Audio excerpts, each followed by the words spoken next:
sais qu'il y a plusieurs personnes qui nous suivent. Tu vas te retrouver exactement dans mon histoire.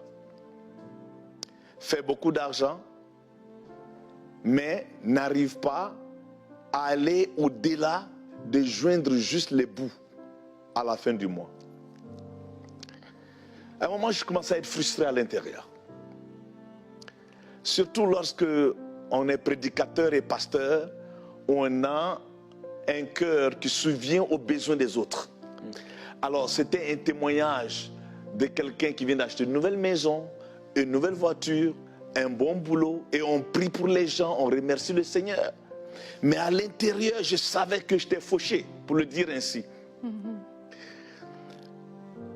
Des fois, les gens peuvent te regarder et tu as l'air d'avoir tout. Mais ta condition vraie ne reflète pas l'opinion des gens. Ce n'est pas la réalité. Je me rappelle ce jour, je venais de la maison d'un membre de notre église et cette colère divine d'insatisfaction où tu ouvres tes yeux et tu réalises il y a quelque chose qui ne va pas. Et j'ai parqué ma voiture pour avoir une conversation vraie avec Dieu, mon Père. Là, vous habitiez où à ce moment-là? J'étais à Calgary. Et j'ai dit au Seigneur, écoute, disons-leur la vérité. Arrêtons que les gens pensent qu'El Hadj, il a tellement d'argent. Disons-leur la vérité. Peut-être qu'ils auront miséricorde sur moi, Seigneur. Arrêtons de mentir au monde. Cette situation, elle est vraie. Alors ce jour, quand j'ai fini de parler au Seigneur, quelqu'un m'a appelé. Immédiatement, j'étais assis dans la voiture. Mon téléphone sonne et me dit, pasteur, je vais acheter une maison. Est-ce qu'on peut se rencontrer près de l'église ou à quelque part pour que vous priez pour moi? J'ai dit, ok, il n'y a pas de problème. Je suis allé, quand j'ai fini de prier pour la personne m'a donné $500. J'ai attendu dans la voiture qu'elle parte d'abord. Écoutez-moi, et il n'y a pas de transformation sans que tu n'aies assez de ta situation. Quand la personne est partie, j'ai pris les $500. Ne fais pas ce que j'ai fait. Je te donne juste mon témoignage. Je les ai jetés sur la vitre. Et je dis non, merci pour cette provision. Mais il faudra que j'attende le prochain mois encore pour un autre miracle. Je ne veux plus aller de mois en mois en espérant une provision mensuelle chaque fois. Le Dieu de la dernière minute, le Dieu de la dernière heure. Vous comprenez ce que je veux dire? Je ne néglige pas ce témoignage. Moi, je suis en train de partager un témoignage qui va changer ton statut. Pas juste te garder dans une condition pour protéger ta honte de temps en temps. Et j'ai dit non, Seigneur, je veux un changement de statut. Je ne veux pas... I don't want you to bail me out. Je ne veux pas que tu viennes à la dernière minute pour me sauver à chaque fois. Là. Je suis fatigué là, des miracles des dernières minutes. Je suis fatigué des miracles pour payer le dernier loyer ou quelque que ce soit. L'Esprit Saint travaillait en moi. Et j'ai ramassé les $500. Et je suis allé m'acheter un uniforme militaire. J'étais dans le mood là. Parce que vous étiez déterminé. Il y a certaines, écoutez-moi, il y a certains changements qui demandent une guerre. Ça demande une guerre. Ce jour, je suis arrivé à l'église, ils ne m'ont pas reconnu. C'était comme un Navy SEAL là, un agent spécial des forces armées qui venait d'arriver, commandant. Et j'ai prêché. Pendant la prédication, c'est là que quelque chose s'est passé. J'étais en feu, comme on le dirait. Et pendant la prédication, je suis tombé sur mes genoux et j'ai crié à haute voix. Donc, les gens pensaient que le pasteur était en feu. Tu vois, la révélation, j'étais en train d'être délivré. Voilà ce que j'ai vu. Vous n'avez pas besoin de voir ça. Le mot témoignage veut dire, Seigneur, fais-le encore. C'est ça que ça veut dire. Vous n'avez pas besoin que ce que j'ai vu, que vous le voyez.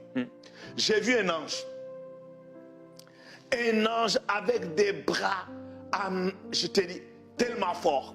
qui m'a pris par les épaules comme ça. C'est là que la puissance et la gloire de Dieu étaient tellement grandes, je ne pouvais pas me tenir sur mes pieds. Et je suis tombé sur mes genoux et j'ai crié avec toute ma force. Parce que quand il m'a pris par les genoux, c'est comme s'il m'a déshabillé. Il a poussé comme ça et j'ai vu, tu l'as dit, la pauvreté comme une colle. J'ai vu un manteau là, un habit que je portais. L'eau tombait comme si ça venait de la toilette. J'espère que vous n'êtes pas dans votre souper. C'était la chose la plus répugnante. Même quand j'en parle aujourd'hui, je peux le sentir, je peux le sentir. C'est tellement vrai. Je dis non, c'est pas possible que ça c'était sur moi. C'est des choses spirituelles. Amen. Et c'est pour ça que j'ai crié. Et j'ai vu cet ange qui m'a pris. Et il a enlevé ce truc. Je le regardais comme ça. Et il me regardait avec une gloire. Et je regardais comment c'était répugnant. Comment c'était lourd. Comment c'était oppressif. Et j'ai commencé à pleurer. Et les gens, ils pensaient que j'étais en feu. Et puis d'autres choses. Ils ne savaient pas que je venais de profiter de la bonté, de l'amour de Dieu à mon égard, pour me délivrer. Je dis bien délivrer de ce manteau de pauvreté, qui est un manteau de lourdeur, d'oppression, de honte, qui te traîne dans la boue. Il t'enlève même ta parole. Tu perds ton audacité. Tu deviens à la merci des circonstances et des temps et des hommes. Et là, je me suis assis sur les escaliers qui descendent de l'hôtel. Et j'étais en larmes complètement. Et le Seigneur m'a parlé là.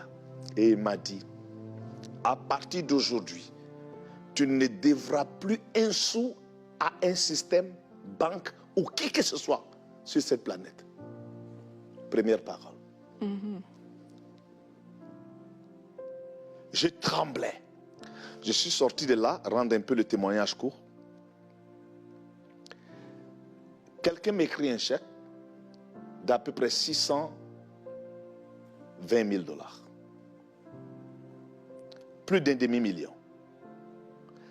Dans cette délivrance, la semaine qui a suivi, mon immobilier, mortgage, Le prêt hypothécaire. prêt hypothécaire de ma maison, complètement payé. Toutes mes dettes, de A à Z, libérées. Écoutez, je n'ai rien fait d'autre.